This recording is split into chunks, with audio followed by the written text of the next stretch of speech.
wow nizera ko yes umeze fresh cyane umenye n'injyana byose birajyana misi ishize turahera mu ikoranabuhanga cyane ku bakoresha ikoranabuhanga rya AI artificial intelligence. OpenAI ni cya kigo gifite ChatGPT mu minwe. OpenAI rero yamuritse ikoranabuhanga ryayo rigezweho, urabizi bagenda updating upgrading bitwagiye tunabiganiraho kenshi uburyo yaba ama program software ibintu bitandukanye nyine mu ikoranabuhanga bagenda nabyita nko kugenda bashyira mu tunyuzo no kunoza neza imikorere igendanye n'igihe. Ibyo bikoresho babifite cyane. Bamuritse rero GPT 4 n'ibice bitanu.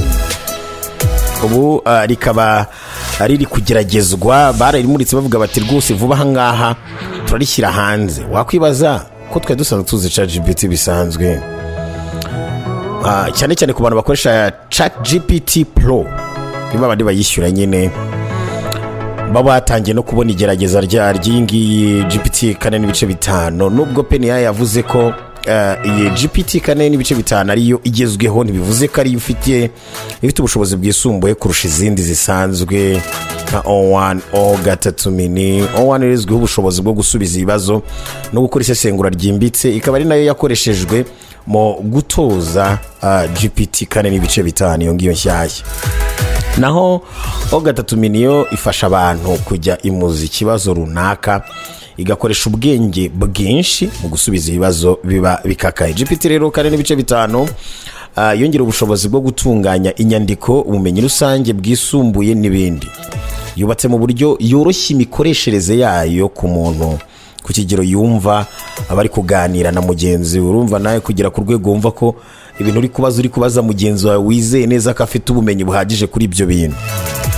Abari kwigerageza rero batangiye kubona ko GPT 4 n'ibice bitanu irusha GPT 4 ubushobozi ku bintu byinshi, cyane cyane mu kugira ibiganiro byuje amarangamutima ku buryo ushobora kwikanga ko uri kuvugana n'umuntu. Ubu rero amaso ahanzwe GPT 5 iteganywe gushyirwa hanze mu mpera za Gicurasi ya 2025. Bikaba bivuga ko ishobora kuzaba ikoranye ubushobozi bwa O3 mini. Ubwo abantu bakoresha AI ya ChatGPT Pro murabizi bimwe yishyurwa pane zimwe z'ubuntu. Tukiri ku bijyanye na AI kandi sosiyete ya Meta nayo yariyo ifite mu minwe zindi kampani nka Facebook, Instagram, WhatsApp n'ibindi. Nayirimbanije mu mushinga wo gukora porogaramu y'ikoranabuhanga ryayo ry'ubwenge bukorano Meta AI. Bikaba bivuga ko ishobora kujya hanze ku mugaragaro mu gice cya kabiri cy'uyu mwaka, abantu bagatangira kuyikoresha. Nta gihindutse rero iyi porogaramu yaza yiyongera ku zindi yandi masosiyete azwi cyane nka za ChatGPT ya OpenAI, Gemini ya Google, Copilot ya Microsoft na DeepSeek y'Abashinwa nayo ibitoroshye cyane. Iri koranabuhanga kandi rya Meta ryari risanzwe rikoreshwa ku mbuga nkoranyambaga zayo nka Facebook, Instagram, Messenger, WhatsApp. Bikaba bisobanuye ko gukora porogaramu yaryo yihariye iyi sosiyete ifite intego yo kugeza ku bantu benshi badasanzwe bagakoresha rwose izi mbuga nkoranyambaga za Meta, n'abandi badasanzwe bazikoresha nabo bakagira uburyo baccessinga cyangwa se bagira ubushobozi bwo gukoresha iyi Meta AI. Nkuko rero bimeze ku zindi porogaramu, Meta AI ishobora gusubiza ibibazo binyuranye, gukora amafoto no kuyatunganya n'ibindi. Mu mavugurura rero aherutse gukorwa yongerewe ubushobozi bwo kwibuka kugira ngo irusheho gutanga ibisubizo byiza. Hashize igihe rero Meta ishyira imbaraga mu guhangana n'ibindi bigo bikomeye ku rwego rw'isi mu by'ikoranabuhanga by'ubwenge bukorano. Umuyobozi mukuru wayo muramuzi ni Mark Zuckerberg, akaba aherutse no gutangaza ko uyu mwaka bazashoramo miliyaridi zirenga 65 z'amadolari ya Leta Zunze Ubumwe za Amerika. Ikoranabuhanga kandi ku bya AI, Amazon yamuritse ikoranabuhanga rya Alexa rivuguruye. Murabizi ko ikigo cya Amazon cyatangaje ubundi gisanzwe gifite amakoranabuhanga atandukanye harimo Alexa, ariko nyine nkuko natangiye mbibabwira nuko bagenda bavugura nyine bakagendana n'ibihe nabo. Ikigo cya Amazon cyatangaje ikoranabuhanga rivuguriye ryifashishijwe mu guha abantu ubufasha runaka. Babyise Alexa Plus. Rifite ubushobozi bwo gukora ibitandukanye hifashishijwe ikoranabuhanga ry'ubwenge bukorano AI artificial intelligence. Bitandukanye na Alexa isanzwe, Alexa Plus yo ifite ubushobozi bwo gukora nk'ibyo umuntu akora abifashijwemo n'ubwenge bwe nko gutumiza ibintu ku ikoranabuhanga, ordering n'ibindi. Ukoresheje ijwi ryawe gusa, ifite n'ububasha bwo kumenya no kubika amakuru yihariye y'umuntu nka gahunda ze ku buryo yanamwibutsa igihe kigeze. Nkibaze ukoresha Alexa ngo nyibutsa gahunda mfite ejo nyibutsa gahunda mfite nkuko wabwira umuntu nyine ikoranabuhanga we. Hano nyine ifite ubasha bwo kumenya ko nyine nkuko nyine yihari kuba nka gahunda zawe ku buryo yakwibutsa igihe runaka cyangwa se amafilime, ibyo kurya n'ibyo kunywa ukunda, ukagira ubushobozi bwo kuba yawaganira nawe bisanzwe rwose nta rongo. Alexa rero Plus ifite ubushobozi bwo gufata amafoto no kuyasesengura. Urugero hano ushobora nko gufata ushobora nko kuyisaba kugera ku gice runaka muri filime uri kureba, muri make wihutisha igahita ibikora ako kanya ukoresheje ijwi ryawe. Alexa Plus kandi izajya iboneka guhera ku giciro cy'amadolari ya Leta Zunze Ubumwe za Amerika 19 n'ibice 99, hafi amadolari 20. Ubwo umuntu akoza warondishije ubwo umuntu agiranije se amadolari 20 n'ibihumbi 25 aho ngaho, cyangwa aho ngaho hafi aho ngaho ku kwezi. N'ubuntu rero ku bafatabuguzi ba Amazon Prime, abantu basanzwe bakoresha Amazon Prime n'ubuntu mu giciro kiri hasi ugereranyije na Alexa yari isanzwe yari 18 n'ibice 99, ubwo ni hafi 15. Alexa Plus rero yakoreshwa ku dukoresho tw'ikoranabuhanga hanini dushyirwa mu ngo twa Amazon Echo Show 8, 10, 15, 20. Abandi bafite za nzugi zikingura ukoresheje ijwi. Bafite Amazon ikoreshwa ahantu henshi, bafite ibikoresho byayo nka speaker yayo, ukabibwira ati nkinira umuziki n'uyu bigenze gutya. Kubakoresha rero Amazon nka Echo Show 8, 10, 15, 21, kandi ikaba yanaboneka binyuze no ku rubuga rwayo rwa Alexa app. Abambere rero bazatangira kuyikoresha muri uku kwezi. Deja mu checking muri store yayo muri Alexa app murebe ko mwabasha kuyikurura. Alexa kandi Plus itanga n'amakuru anyuzwa ku bitangazamakuru bifitanye imikoranire na Amazon nka Associated Press, Political Narrators. Ibi ni ibinyamakuru binini cyane mu bijyanye n'itangazamakuru, biro ntara makuru bitandukanye. Gicumbi cy'amakuru hano ku bakoresha Amazon rero bizaba byoroshye kumenya amakuru. Bizajya kandi ifasha abantu kubona services zitangwa na Uber Eats, abantu bakoresha Uber Eats, bakoresha Sonos, bakoresha Zoom n'ibindi. Aya ni amavugurura rero avuze byinshi kuri Amazon cyane muri ibi ihanganyemo cyane n'ibindi bigo bikomeye cyane nka Google ndetse na Apple. Murabizi rero nanone mu minsi ishize nanone tukiri mu bijyanye n'ikoranabuhanga, umenye n'injyana byose birajyana. Instagram irimo gutekereza kuzana programu yihariye ya Reels, igice cyayo cy'amashusho magufi, mu gihe TikTok programu y'abashinwa igikemangwa na Leta Zunze Ubumwe za Amerika. Nk'uko ikinyamakuru The Information kibitangaza, umuyobozi wa Instagram Adam Mosseri yabwiye abakozi b'iyi sosiyete iby'iyo gahunda nshya muri iki cyumweru. Meta rero sosiyete ibarizwamo Instagram ntiyahise itanga igitekerezo kuri ayo makuru ubwo BBC yabiyisabaga, ariko mu kwezi kwa mbere k'uyu mwaka murabyibuka ko perezida wa Leta Zunze Ubumwe za Amerika Donald Trump yahaye TikTok iminsi 75 yo kubahiriza itegeko ryasinywe na perezida Joe Biden risaba ko iyi programu igurishwa cyangwa se igahagarikwa burundu muri Leta Zunze Ubumwe za Amerika. Hano Trump yavuze ko ashaka uburyo bwo kugira ubufatanye bwa 50-50 50-50 hagati ya Leta Zunze Ubumwe za Amerika n'ubuyobozi bwa ByteDance ariyo nyiri TikTok. Ako ntabwo icyo gihe yasobanura uburyo bizakorwa. Ubutegetsi bwa Biden bwo bwagaragaje impungenge z'uko TikTok ifite abayikoresha miliyoni 170 muri Leta Zunze Ubumwe za Amerika gusa, ishobora kwifashishwa n'Ubushinwa mu bikorwa by'ubutasi no kugera ku bitekerezo bya rubanda. Gusa abatavuga rumwe n'icyo cyemezo bavuga ko kuyihagarika byaba ari uguhonyora ubwisanzure bw'itangazamakuru. Muri 2018 Meta iri yashyize hanze programu yigenga yitwa Russell kugira ngo ihangane na TikTok, ariko nyuma iza gufungwa. Andi makuru yo mu bijyanye n'ikoranabuhanga nuko Apple yakuyeho serivisi za Advanced Data Protection mu Bwongereza nyuma y'icyifuzo cya guverinoma yo kubona amakuru y'abayikoresha. Ni mu gihe hari hashize imyaka 2 Apple itangije uburyo bwo kwinjiza ubwirinzi bw'amakuru ku bakoresha iPhone. Iyo sosiyete yamaze gukuraho serivisi zayo ziswe Advanced Data Protection mu gihugu cy'Ubwongereza. Ibiro byaturutse ku cyemezo cya guverinoma yasabye Apple gukora uburyo bwemerera inzego z'iperereza n'iz'umutekano kubona amakuru abitswe muri iCloud, by'umwihariko y'abakoresha iPhone, ibintu iPhone itagipfa kwemera cyangwa Peter yemera nka kampani. Ikinyamakuru The New York Times cyo cyavuze ko guhera ku munsi wa tariki 21 Gashyantare 2025 abakoresha izi telefone mu Bwongereza bari batangiye kubona ubutumwa bubamenyesha ko Apple itagishoboye gutanga iyi serivisi. Ubwo no kwihangana uburyo bwari butuma ibice by'ingenzi by'amakuru y'abakoresha ibikoresho bya Apple biba bihishe ku buryo niyo bibitswe mu bigo by'itumanaho bidashobora gukoreshwa cyangwa se gusomwa n'undi muntu utabiherewe uburenganzira. Amakuru rero yarengerwaga na n'iki bita Advanced Data Protection harimo ubutumwa bwo kuri iMessage, amafoto, inyandiko ndetse n'ububiko bwa iPhone. Apple yafashe iki cyemezo nyuma y'uko guverinoma y'Ubwongereza isabye ko hakorwa uburyo bwo gufasha inzego z'umutekano n'ubutasi kubona amakuru y'abakoresha iPhone. Iki cyifuzo cyatanzwe mu ibanga mu ntangiriro z'uyu mwaka nyuma y'uko Ubwongereza buhinduye itegeko ryiswe Investigatory Powers Act ryo muri 2016. Iri ryemereraga leta kwaka amakuru n'itumanaho ry'abantu kugira ngo hakumirwe ibyaha n'ibitero bishobora guhungabanya umutekano.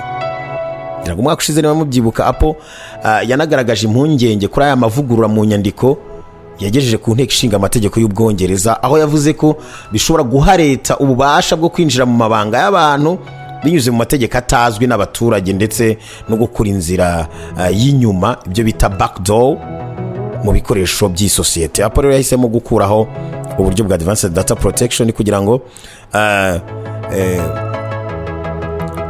kubera ko itagomba gushyiraho uburyo bwihariye bwemerera guverinoma kwinjira mu mabanga y'abakoresha ibikoresho byayo. Gusa hari impungenge z'uko guverinoma y'Ubwongereza yakomeza gusaba uburenganzira bwo kubona amakuru y'abakoresha, ivuga ko iyo serivisi ishobora gukoreshwa n'abantu hanze y'igihugu bagatwara inyungu z'Ubwongereza mu kaga. Icyemezo rero Apple kigaragaza intambara ikomeye hagati y'amasezerano y'ibigo by'ikoranabuhanga n'uburenganzira bw'ababikoresha ndetse n'inzego z'umutekano zishaka uburyo bwo kubona amakuru y'abaturage mu rwego rwo kurinda ibihugu byazo. Mu myaka ishize mwagiye mubyumva ibihugu byinshi rero byagiye bisaba Apple na Google gushyiraho uburyo bwo guha inzego z'umutekano amakuru, ariko ibyo bigo bikabyanga bivuga ko byabangamira uburenganzira bw'amakuru y'abakoresha ibikoresho byabo. Rero bikomeje kuba ikibazo gikomeye muri politike y'ikoranabuhanga, aho ibigo nka Apple bikomeje guhatirwa guhitamo hagati yo gukomeza kurengera amakuru y'abakiriya babyo cyangwa se kubahiriza amategeko y'ibihugu bicumbikiye ibikorwa byabyo. Bitewe n'icyemezo cyafashwe n'Ubwongereza, ntabwo biramenyekana niba ibindi bihugu nabyo bizasaba Apple gukuraho iyi serivisi cyangwa se niba iyi sosiyete izaharanira kwisubizaho mu gihe kiri imbere. Ngibyo amakuru, izo ni incamake z'amakuru amwe n'amwe. Yes, stay in touch hamwe na Gutamani Guta. Ubundi amezi agize umwaka yahoze ari 13 aho kuba 12 nkuko tubizi. Byaje kugenda bite rero nkuko wabyibaza. Ubundi amezi agize ingengabe y'umwaka yari 13 mbere yo kugirwa 12, naho iminsi igize amezi yose ikaba 28, aho kuba 28 cyangwa 29 mu kwezi kwa kabiri kwa Gashyantare, n'ahandi mezi yo akaba yarafite iminsi 30 cyangwa 31. Ubundi rero habarwa ukwezi hakurikijwe urugendo rw'ukwezi mu isanzure. Ukwezi rero kuzenguruka isi mu minsi 28 ndetse n'isaha 1:8. Iyo rero ufashe iyi minsi ukayikuba n'amezi 13 ubona iminsi 364. Wakongeraho isaha 1:8 iba iri kuri buri kwezi, uhita ubona iminsi 365 umwaka ukaba uruzuye. uko niko kera babaraga iminsi n'amezi, bigatuma birangira amezi abaye 13 arengaho umunsi umwe. uwo munsi rero wahitaga ubu w'ikiruhuko. bitewe nuko babaraga umwaka ugizwe n'iminsi 365 igabanyijemo amezi 13 buri kwezi kukagira iminsi 28. buriya ukwezi uku kujyana n'imboneko z'ukwezi kugira iminsi 28 nk'iy'umugore, abakuru bahita babyumva. uzanareba igikonoshwa cy'akanyamasyo nacyo gihuza neza n'ibyo twamubwiye, nacyo kikaba gifite ibice 13. ni kimwe na zodiac nayo igira ibihe 13 aho kuba 12.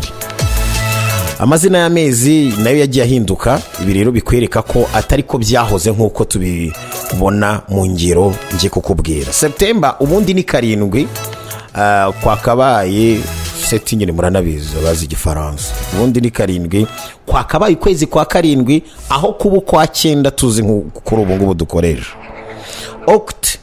October no kwa 8. ubundi Oct ni ibintu bifite aho bihure n'umunani. Oct ni 8 mu ndimi bakoze derive zituruka mu bilatini, aho ngaho mu kilatini, aho kuba ukwa 10 nk'uko tubizi. naho November no kwa 9 aho kuba kwa 11. December murabyumva ko ari 10 nyine, aho kuba kwa 12 nk'uko tubizi. ubundi kuki utajya kubyibaza ngo ibibazo ukuntu impamvu byagiye bisunikana gutya. izi ngero zigaragaza neza ukuntu aya mezi dukoresha yahindaguwe. umwaka ukareka kugira amezi 13 akaza kuba 12, bisobanuye ko hari ukwezi kumwe kwavanywemo iminsi yako ikagenda ishyirwa ku yandi mezi kugira ngo iminsi ikomeze ibe 365. mu kubigenza batyo rero baje gusanga isi izenguruka izuba iminsi 365 n'amasaha 6. aya masaha akaba ariyo bateganya umunsi umwe nyuma y'imyaka 4.